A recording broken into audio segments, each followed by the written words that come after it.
Hey guys, it's Ahimsa here. This is the very second video in the chakra healing series to help you become the best version of yourself. The first video is actually the one that gave us a little bit of a rundown with all 7 chakras and why the 7 chakras aid us in our healing journey as a whole and helping us overcome self-sabotage, reclaim our power, and yada yada yada. All the good things, right? All the things that we want as humans, all the things that will help us evolve, grow, ascend, all the big beautiful words that we want. Yes, the chakra healing journey is what you do to help yourself get there. And in order to do it, in order to get there, we need to start with the very first one, and that is the root chakra. This is my favorite chakra for a reason, and you're about to find that out right now. So the root chakra is also what's known as Muladhara. Mula meaning root and Dhara meaning support. When you combine those words together, that's exactly what the chakra is all about. And the reason for that is actually because it's radiating its energy all throughout this lower portion of your body as a whole. The root chakra is the chakra that helps you find a home inside yourself. Just like the pelvis supports the rest of the organs in the body, keeps everything contained, as weird as that sounds. The root chakra does the very same thing for the rest of your healing journey to grow and build upon as a whole. So to take this concept a little bit deeper, we got to think about the element of the root chakra. And that element is earth. Earth is stable. Earth is a rock. Earth is the thing that helped us literally construct and build the world that we know today for human civilization. When we work with the root chakra, it teaches us how to be there for ourselves in a way where when all the nasty things that comes up with healing show themselves to us, the root chakra is there to remind us, hey, I got you, you're good, you're supported, let's reroot you down to Mama Earth, and you got this. The root chakra is associated with the color red. However, it does not mean that that energetic center in your body is the color red. It's not like you can open up your insides and see, oh, there's a red chakra right there. No, that's not a thing. The only reason why chakras are associated with the colors that we give them is because they embody those colors so well. It's just the color that is chosen to be associated with the energetic elements and qualities that each chakra possesses, okay? Moving on though, all right? The key words of the root chakra are actually about survival, duh, your roots, right?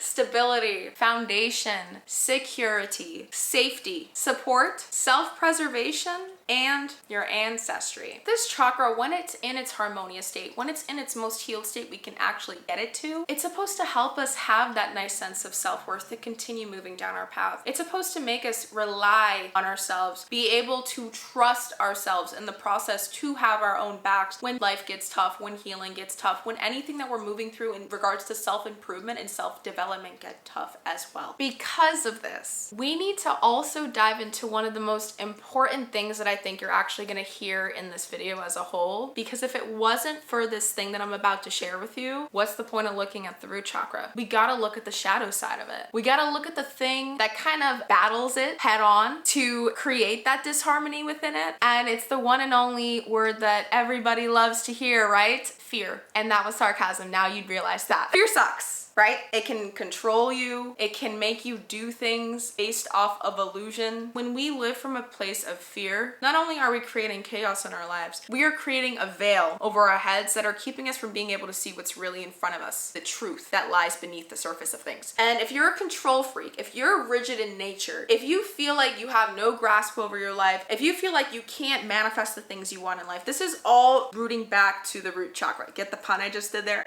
And when it comes to anxiety, when it comes to panic attacks, everything that everybody knows in today's world, for goodness sake, it all goes back to fear. This is why this chakra is so important, guys. I need you guys to really grasp this and wrap it around your freaking heads, okay? Make a hat out of it. Because fear sucks. And it's a big feeling for a reason. If you really think about it, love and fear are polar opposites of each other. However, they are on the same spectrum, just on opposite ends of each other. In life, we're gonna go through a seesaw effect where we must balance both of these experiences. We will experience some fearful days and we will experience some loving-based days. But it's about finding stability in the center that helps your life continuing to move forward. The root chakra helps you find that center. The root chakra is so significantly important to move through at a very steady and gradual pace in your healing journey so that it helps you find your center enough to be able to return to again and again when you're going to need it the most in the midst of the chaos that healing brings along with it. Because let me tell you, the reason why I'm sharing this, it's because I did it.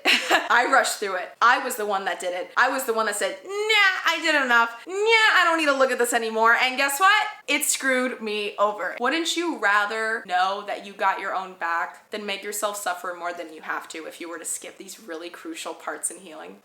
Thought so. The root chakra, if it's in an imbalanced state, it's gonna make you feel more in your primitive nature to make sure that you are okay, you are alive and well, and that you can control your surroundings. Even if you aren't feeling in control of your life, it's gonna do everything in its power to make sure that you do have a sense of control. In my own personal experience with this, I actually ended up developing an eating disorder when I was 13, 14 years old, and the reason for that is because I was very bullied. I felt like an outsider, and everyone just didn't find me pretty or attractive. So what? I started to believe it. I developed a need for control and I turned to exercise. I turned to trying to make myself better, but then the urge to want to be better never stopped. I became addicted for that sense of security, but I never found it because I actually never healed. I was avoiding the situation and I thought by fixing a physical thing about me was gonna fix it. It didn't. But why? Why did I focus on the physical instead of the emotional or the mental? It's because the root chakra, like I said, is associated